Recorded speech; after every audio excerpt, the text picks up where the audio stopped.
Hey guys, this is Tony from A&E Construction. You're watching Build with A&E, and I just want to give you a bit of an update on the staircase and where we are at the moment. So as you can see, we've now routed out all of the strings. That's the inner string here. Now at the very top here, you can probably actually see we've not actually routed this last tread, because the simple reason being this is actually going to be where the null post is going to go here. So what will happen is that I'll route to the shoulder line. You'll see all of this process, how we do it. On this side though, here you can see what we've got. We've come to the 14th thread, which is going to come here. We've got a lovely mould going on the top here, which is then continue around with the skirting. You can then see all the way down. Now this detail here, we've actually got a window going in here. So what we have to do is that from being a closed string, we've actually then becoming into an open tread mitered staircase. So in other words, the tread flies across, it runs across like this, it then hangs over by 35mm, and we then put a nice scotia bead and a nice detail here, and then it will then return. And what happens, I've got them, this is the back of the riser, and I'm miting on the window reveals, and that will then go into the window, so it looks like it's all part of the window. It'll look really, really nice when it's all done. So you're probably wondering how we do the treads. We create a nice little bit of MDF, and basically what that does, that represents then the tread that's actually then going into the space. You can see the template comes to the front of the nosing. That's the riser line of the next tread. In the templates, we always leave them a little bit wider, because what will happen is we'll then machine all of the oak tread. Once we've done that, we'll then mark the back of the oak tread there. We'll mark the back of the oak tread just here. We'll then cut that all the way along here. And that will then represent the back of our tread and the face of this riser. And basically what we do a template here. You can see we've then got the next template, which is this one. So that template then goes into here like that. Same again, nice there with the face. Same here, nice there. We got it nice and cutting at the back here, leaving it a little bit long here, so then we can then mark it off with the oak tread, so we know the tread's not going to be too tight. But what it means is we're going to do all of our MDF templates now, all the way around. So what we'll then do is all of the oak machining straight after each other, so it's very efficient then, isn't it? So let me just go and grab the other two treads, and then you can see what we've done, just to give you an idea. So guys, here we go, oak tread. So as you can see, what I've done is I put my template on like that. I've then always kept my front, my face. I've then literally marked around here, cut this then, and also come to the back here, marked it all. So basically, the template is the tread, like this, you see? There you go. And it shows you all there, look how that's nicely all the way down here, nice and flush. And the other key thing to remember is when you're looking at this, always make sure where your nosing is, make sure you get the grain running along that, okay? Make sure you don't put your nosing so you're cross graining like this. So in other words, you see the grain, the way the grain is, you want that always to the back, and always make sure your grain's along the front. So what will happen is when you come to put it in, you get a tread that's really, really strong. It feeds in like this, you see? Tap her in, tap her in, tap her in. And you can see we've got a little bit of sand in there to do. Like we've done this one here, this one we did earlier, see it's nice. And what you'll find is when you do this, the reason that's probably holding off is because when you house in at 90 degrees. So you can imagine we need to probably ease the back of this inside there. If you can imagine the treads hitting that very back point instead of actually hitting here. So obviously when we veneer all of this, we'll leave it nice and square. We'll then house the back of that out, and then the tread will then go nice and neat like this. If you imagine the tread hits there, so it's not fouling or anything, and it goes in like that. Look at that, nice and neat here. And what happens, you can see here, as I was saying earlier on the template, we left it slightly wide, and what will happen is we'll put a pencil mark here. When we get the veneer onto it, and I'll find exactly where the spot is, we'll mark it, and then we'll do the same over here. We'll mark it just here, and then we'll then use a plunge saw and cut all of this line all the way across here, and then that's then getting it ready then for the riser that's going to go in here.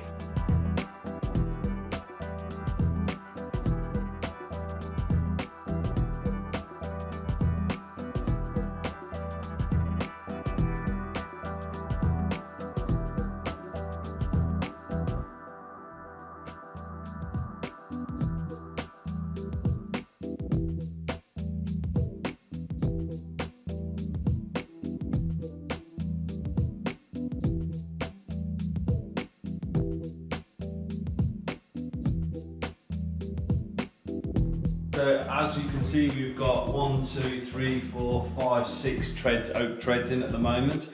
You can see the first bottom 2 treads, 1 and 2, we've not got them in yet because these are going to be treads that basically sweep all the way around here to the back here, and then this other string's going to come all the way around and sweep all the way around as well. Okay, you're probably thinking the reason this is on a slope, because what happens is that wedge goes in there like that, you see. Now what happens, we make sure we make the wedge to work on the tread as well as the riser.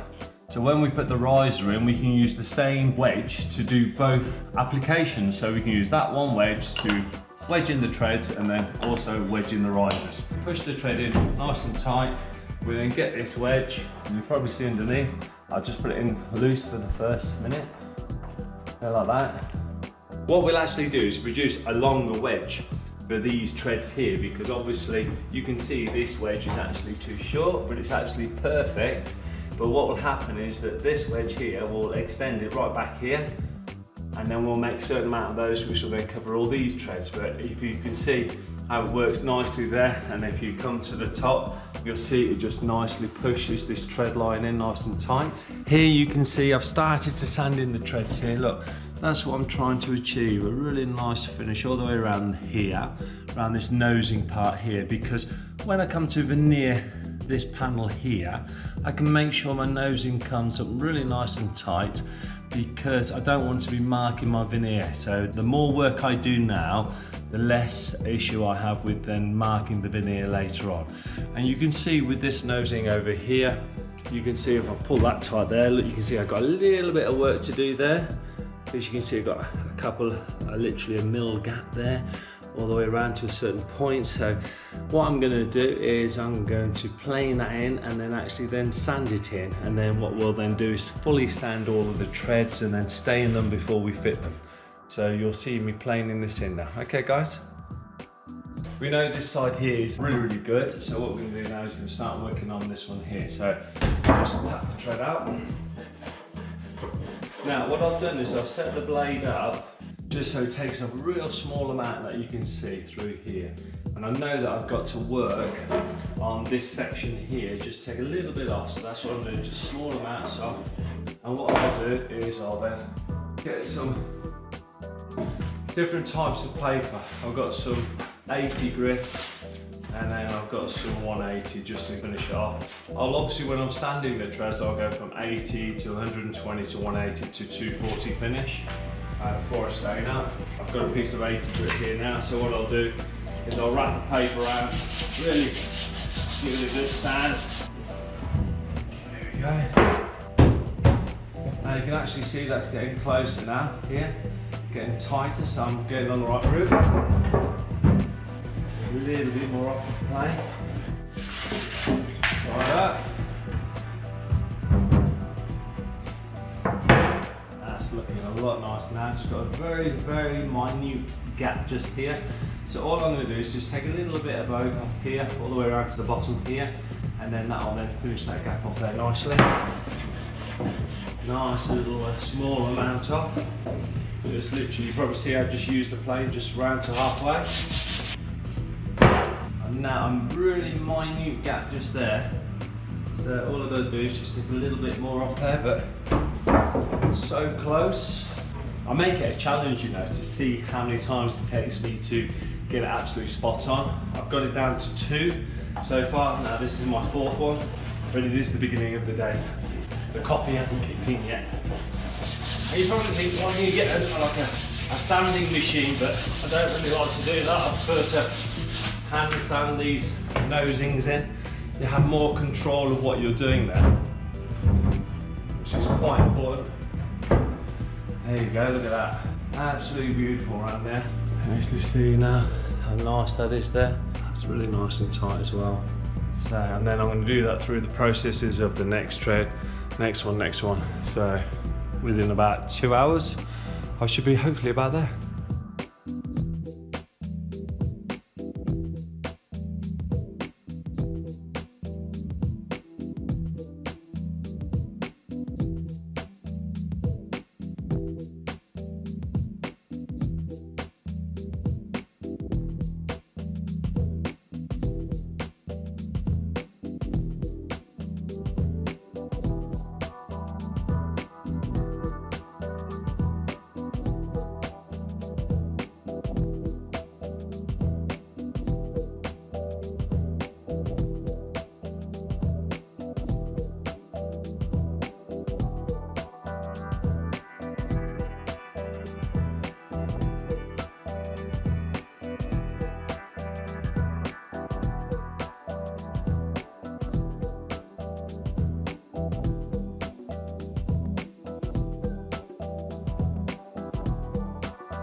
Right guys, what you can see is this is where the ply riser goes, and you can see how fine that edge is here, can't you? Let me zoom right in on that, because the reason you have to put it on right at an angle, because the way the riser enters this piece of the string line. Now the way I make sure that it doesn't break out or push out, you can actually see here, I put a nice chunk of oak and I literally lip it over just by a couple of mil, and then I start to chase all of this MDF out here, which allows me then to make sure that this edge here doesn't peel away. And all you got to do is just patience. I mean, I know it sounds silly, but this will take me a good hour to do, just this one riser line, because really what I'm after is a really nice finish on this edge. And you can imagine when that ply riser would then go through, you can see that edge there. It's a really nice finish, and that's what you're after. So it looks lovely and crisp, okay? And obviously I've got a long way to go for this riser, because obviously I'm going to be coming to this face here, which is really, really important. But I clamp it at the top here, nice and tight, and really tight as well. And then also I put a screw low level. But that's the way I chase my riser points out to allow my riser to come through. You can see here from above, it wedges in quite nicely there. Look, you can see. So when I'll ease the back of that so I can get it a nice wedging, but I don't over wedge it either. If you over wedge it, you'll actually pull this face away. But I'll get loads of glue on there and it'll be absolutely lovely.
At the moment, what you can see, I'll put the first coat of stain on here at the moment on the outer string. Also put the first coat on the inner string, but I've got to put one more coat on. I've got to denib it, and then I can put the second coat on. These are the sample treads that we've done. You can actually see here, that's one coat of Libron Light Oak. That's two coats of Libron Light Oak, just so we can show the client the differences in the depth of the stain. And also it's had 3 coats of oil on. One we did with Osma oil satin finish, one we did with Libron. So obviously we wanted to make sure the client was really happy with the overall finish, with the interior designer as well. So let me just take you through to the treads. The actual client has decided to go the Libron route. Me personally, I actually like using the Libron product. I think finishing oil lays on beautifully, but as you can see here, we've actually done our first stain. So you just see here, all the hairs have lifted. You see all the hair, look, there's a hair lifted down the timber. You can see it all here. And what that does, that water lifts all of the hairs in the timber on the first coat. So what we then do is we denib all of this, And I always like using like a nylon pad. Some people use sandpaper, flour paper. You've got to be careful what you use on oak because of the tannin in the oak. You don't want it to react with anything iron based, because some of the papers that you can have traces of iron in, so you need to make sure that it doesn't, because it will react with the tannin in the oak. But you can see here that we've actually got lots of lifted hairs. There's another one just been freshly coated. That's one literally just been done. And you can see there, get right up close here, the little hairs, but we'll get rid of all those little hairs in the second coat. Here, these are the ones that we've done earlier, the first coat, and this one here has actually had the second coat. Now you can actually see here, the hairs have pretty much gone, but you can see all the way through there. We've denibbed straight after the first coat, put the second coat on, and you can see it's a lot better. But when we put the first coat of oil on again, it will just lift the last little bit of hairs, and obviously we'll make sure we get rid of those as well. The only thing we've got to do now is the risers, because the risers need to be stained up. You can see these risers here, Total Fresh blanket. We've already given them loads of sanding. Just give it a final sanding. I like to use this as a big pad block. I find this works really well, just a block of timber, the width of the sandpaper, and then screw it on the end, screw it on the end. What you do have to be careful of is that you see these here, you need to make sure you get those bits out. Just keep checking your pad as you're sanding, because I'd use a bit of paper like that, just move it off. The reason being, because if you don't, what it ends up doing is polishing the edge, which affects the way the stain goes in. So I just scrub them off like that, there we go. So it's quite important that you just keep a check on that pad, because it's like a finishing pad, this is.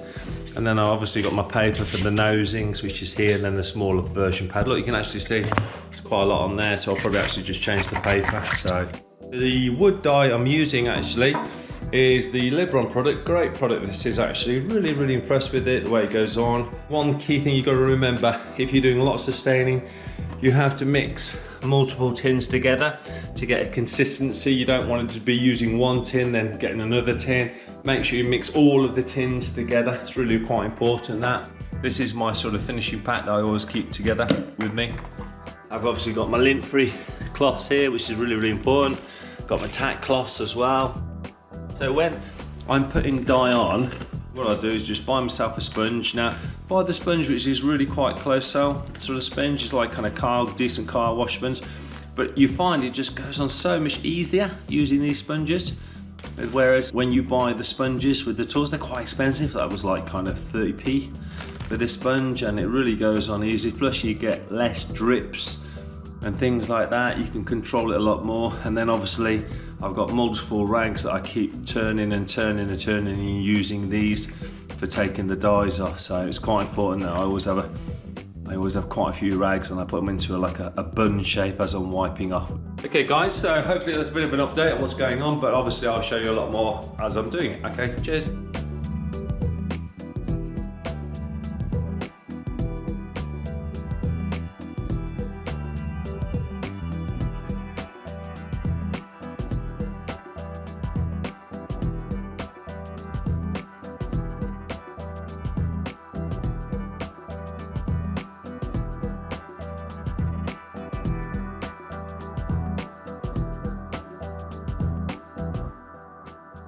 So guys, as you can see, we've now second coated all of the risers. Here, you can actually now see all the treads have been second coated up. So all we've got to do now is just let them dry for a couple of hours. Sunday morning, we have treads that have been oiled, the first coat. So really pleased with the way this is all turned out. Really sunk in really well there. So obviously now I can give them a second coat. I'm not going to denib them as I first planned. I'm going to give them a couple more coats and then denib them, then knock the actual staircase out. So that's what I've decided to do, because I don't want to take that stain off the front of the nosing as we discussed earlier, just off front here. But I'm really pleased, and the main staircase now, that's looking really cool.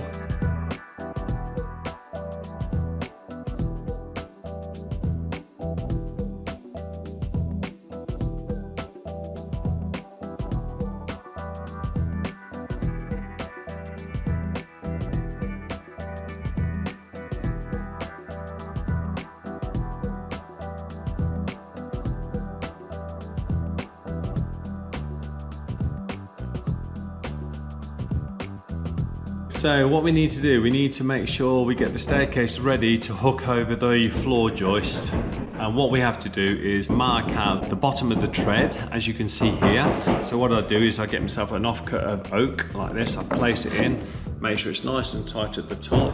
I then literally, as you can see underneath there, I get a pencil and just mark the underneath of the tread. I then also, if I can't get my pencil in here, I end up using my ruler and I use the corner point and just mark underneath like this. I can run it along like this. Same with the ply riser. Place the ply riser onto the face so it's nice and tight like that. And then all I do is then mark the back of the riser. And then same again with the ruler. Just use it to mark the back here. That allows me to score then the back, which you can see here now, got a lovely clean line where I've got a saw. Now the other thing is the joist is 285mm, so I measure then from the top here all the way down to here, 285mm. The skirting is 140, so it's really important you measure this vertical point here, and I need to get 140 on this line, so I sort of guesstimated 140. It's pretty close to that line there. So what I'm going to do now is I'll get my square, I'll put my square up here like this, like that, and measure up at that 140 point.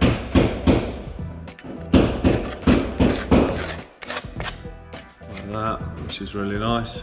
That allows me then to extend that through to this point here. That will then connect then to the skirting, then the skirting top mould will then come down here and just finish it off. So that's how you cut it out. So I'm going to now cut all this all the way down here, all the way down there, nice and plumb, nice and true. Okay, cheers guys.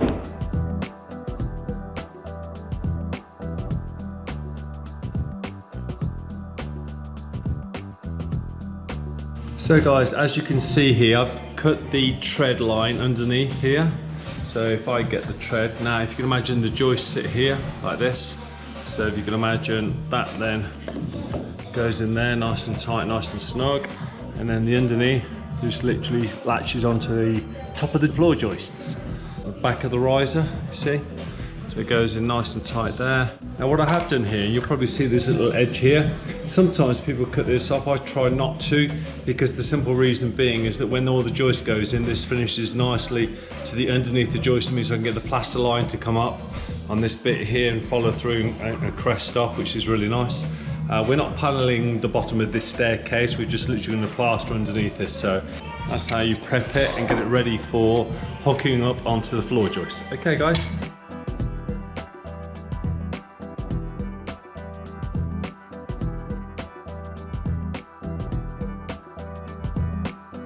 So guys, now I've just cut out the right hand side of the string ready for the floor joist. I'm now going to start looking at doing the newel post side. So here I've just measured from this point here to my riser face. The riser face is 167mm. So obviously the face of the riser goes in the center of the newel post. So what I've got to do is put a tenon on this here at the moment. The newel post is 90mm, so from the face of the riser, which is in the middle of the newel, I've got to come this way, 45mm, and 45mm up there. And then what I'll do is I'll then come 65mm as a tenon, because then I can put some draw dowels in here, and then here through the tenon all the way down. So what's going to happen on this newel is going to be quite long. I've got to make sure the newel that's been supplied is long enough. I've got a feeling it should just get there hopefully, but I'll know more as I start to carve all the staircase up. But you'll see this in the process of marking everything out in the time lapse. Okay guys, cheers.